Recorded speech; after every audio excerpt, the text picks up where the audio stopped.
Hi, I'm James Shillinglaw, and I'm here at the Chesterfield Palm Beach, which is a red carnation hotel right in the heart of one of the wealthiest districts in Florida. And I'm here with Natalie Leclerc, and this hotel just reopened.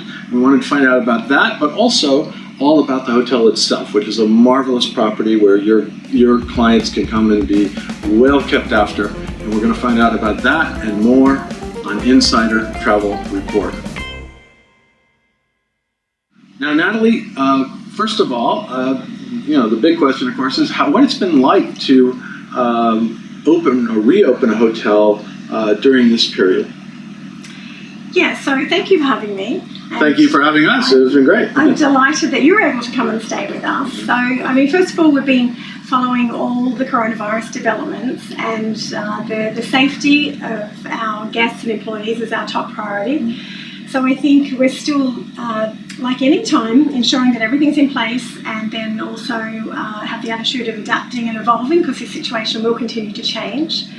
And with that, we're happy to have our guests back again, because it's what we know, love and do best. And so they're starting to come back now, right? Yeah, they are. We've had lots of bookings. We just had quite a busy weekend, but still within the guidelines, because knowing that the restaurant can still only be at 50% capacity.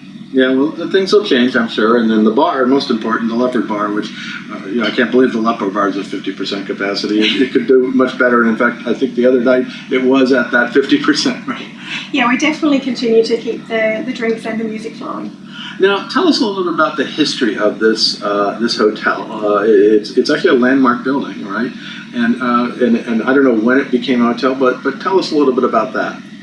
So it originally was built in 1926. And back then it was actually done in the style of a European bed and breakfast, and it was called the Lido Venice then. And 2 years later, still a hotel, was changed names and called the Veneta. Within the next decade, it was remodeled by a local Palm Beach architect, John Volk, and we are part of the Palm Beach Preservation Foundation, making it listed as an historic landmark. No, it's a beautiful property. And then, when did Red Carnation? When did it become a Red Carnation hotel? So it was 1989 when it was named the Chesterfield Palm Beach, and today we're very proud to be part of the Red Carnation Hotel Collection and also Small Luxury Hotels of the World. Well, I know there's actually a Chesterfield in London too, right? Correct, that's Chesterfield Mayfair. Yeah. Now, the other thing about this is obviously you've put in a lot of work in renovations. Talk a little bit about the renovations to this property. So we do continue to do renovations pretty much every year, still not changing the character of the building, as we're talking about it being a historic landmark. But over my time here, we've done various room reservations. We totally redid our presidential suite, and I can say that every bathroom in the whole hotel has been redone brand new in the last 5 years. So actually, let's talk a little bit about the rooms and suites. How many do you have here? So we have 42 rooms and 11 suites. They've all been individually decorated. The fabrics and furniture all chosen by our founder, Beatrice Tolman. Yeah, well, she's very good at that, as all of the hotels have this. If you stayed at Red Carnations in the past, you will see the little details, and it's really, as we look behind us, and actually there's even a dog statue, which is not too surprising for the Tolman family, Beatrice Tolman. But yeah, it's amazing the kind of detail that you have with the decor, right? Yeah, so a lot of original artwork as well, and as I said, specifically chosen and with our guest comfort in mind. But again, being in Florida, pastels, we have some powder blue rooms, and our presidential suite that was redone does have some candy striped pink to it. Yeah, actually, which matches the towels, I believe, at the pool. We had that yesterday, the candy striped towels. This is true. Now, talk about one crucial element, the dining and the drinking, I should say, because both we talked about the Leopard Bar and the Leopard Lounge, and talk a little bit about the restaurant here and the bar. So the Leopard Lounge and restaurant is iconic. We do have many guests come from far and wide to visit the Leopard Lounge, and our wonderful chef Gerard, he's been with us for over 15 years. So the menu that him and his team put together is a real eclectic mix, some classic American, English, Asian, and a real international flair to it. So we have great dining options there, and as you know, the actual bar is located right in there with the restaurant as well. And we have the bar team, which I believe between all of them is over 80 years of experience. They've all been here for quite some time, and they're ready to always mix a drink and actually look at some new cocktails that we've been doing as well, and got some new ones for reopening. Well, I guess I have to go back and try to find their latest cocktails. I don't know if they're going to have a COVID cocktail, but we need a drink after this, I think. But now also, and I've had you have a lovely patio outdoors where you can have breakfast as well, and they do have the full English breakfast here, which is quite something. Yeah, we do. So we no longer have the buffet with all the changes at the moment, but you can have your choice from a wonderful a la carte breakfast. Many different varieties there, but you still can get your traditional English breakfast, which is very popular. But if you do prefer outdoors, we have got the courtyard, or we will also do out poolside as well.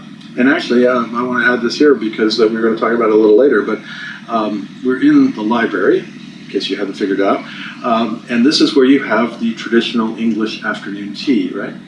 Yeah, you can actually have it in other areas of the hotel, but this is the preferred spot in our wood-panelled library.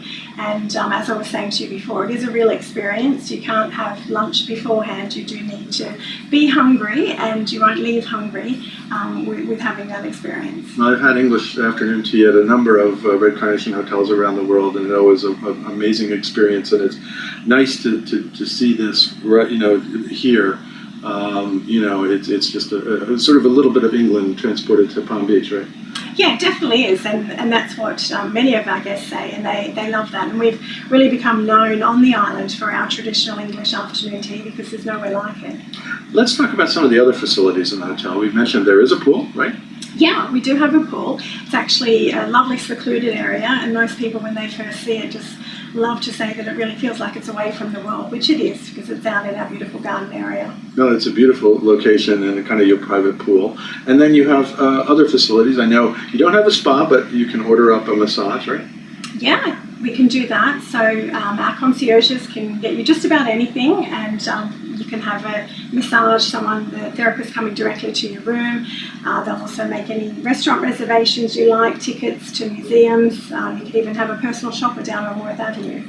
Very dangerous, but it sounds like a great thing. We were going to talk about some of the activities. Let's talk about those activities. Yes, shopping is literally 2 blocks away from the famous Worth Avenue, and you better be worth something, I think, to shop there. It's all the posh stores you know from all the major cities of the world. It's really, but all contained in about 3 blocks, right? Yeah, it is. So you only have to go 2 blocks to be there, and then you do have shop after shop, and it is iconic, definitely, Worth Avenue. But you can go in any direction from here, and you don't have to go far to either find the beach and have some time at the beautiful beach, or if you go in the other direction, you'll be at the Intercoastal, where you see the super yachts, or you could take a stroll on the lake trail or bike there, and only in a few minutes you'd be somewhere like the Flagler Museum. So. Yeah, and that's definitely one of the other activities. You can go see the museums, and of course, as we said, you can go to the beach, which is a beautiful beach, right? It is. It's gorgeous. Yeah. So the other thing about this is that you have a wonderful restaurant here, but you're also close to a number of other restaurants around the area, right? Yeah, I mean, Palm Beach, it's exclusive, and there are many restaurants that are open during the day and cafes as well, and then various for nighttime too. Let's talk about your career. You've been here for how many years now? Been here for 7 years now. Oh, wow. And but you've been with the Travel Corporation and with Red Carnation for longer than that, right? Yeah, so 21 years with the Travel Corporation. I originally started in Kentucky as a tour manager in Europe, and then the last 12 years have been with Red Carnation, and now the last 7 of which in beautiful Palm Beach. Well, I think the difference between Kentucky and this is there's a bit of a luxury quotient going on here, Yes. and obviously you stayed here for 7 years, so you must like it. Yeah, I fell in love with the place straight away. I hadn't been to Palm Beach before, but I kind of knew I would really love it here. Well, most people do when they come here. It's an amazing, it's a very eclectic, it's one of the posh communities. It's historic wealth in America. But it doesn't have to always feel that way. I mean, it really is. Here, it's a very, you feel very at home with this hotel. It's luxury, but it is at home as well. And for a time like this when everybody wants to sort of have a small boutique atmosphere, this is perfect, right?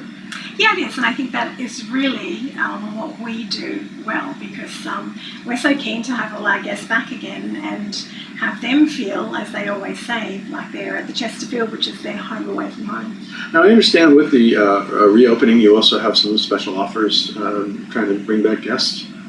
Yeah, we do. So one of the ones that has great inclusions starts at our best available rate, so it is starting from $185. That includes a complimentary room upgrade to the next room category, full breakfast, as well as a tour of the island that includes 2 glasses of champagne. So you get to go and see all the places on the island that we were just talking about, the beach, the intercoastal, and all the gorgeous houses too. No, that's a great option. I think my package included the English breakfast, so that was quite nice. Okay. And so there are definitely things you can do there. Now, what other messages do you have for our 100,000 travel advisors about this hotel and about how to best experience it?